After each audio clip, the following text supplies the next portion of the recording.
అసలు కేసీఆర్ గారి గురించి మాట్లాడతాడు నిన్న. సరే నన్నంటే తిట్టినవు, నీకంటే వయసులో చిన్ననే కాబట్టి పడతా అనుకో. కేసీఆర్ గురించి మాట్లాడుతావు. ఎంత ధైర్యం నీకు? నాకు అర్థం కాక అడుగుతా.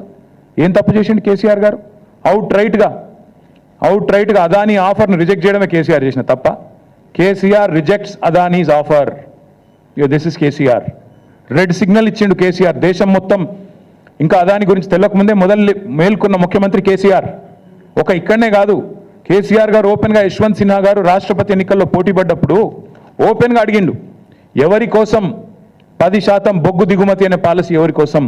ఒక వ్యక్తికి మేలు చేయడం కోసమే కదా అని గర్జించిన ఒకే ఒక్క ముఖ్యమంత్రి కేసీఆర్.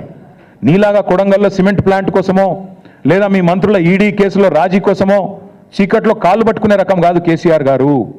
బరాబర్ బాజాప్తా అడిగిండు. నువ్వు బ్యాగులు మోసిన దొంగవు కాబట్టి అదే బురద మా మీద ఊస్తా, నువ్వు చేసే లుచ్చా పనులు ప్రపంచమంతా చేస్తుంది, నీలాగా గౌతమ్ బాయ్ అని చిల్లర పనులు చేసుకుంటూ ఆయన చుట్టూ తిరిగి మస్కా కొట్టే టైపు మేం కాదు. మాకు ఆ కర్మ పట్టలేదు. ఒకటి మాత్రం పక్కా చెప్తాను.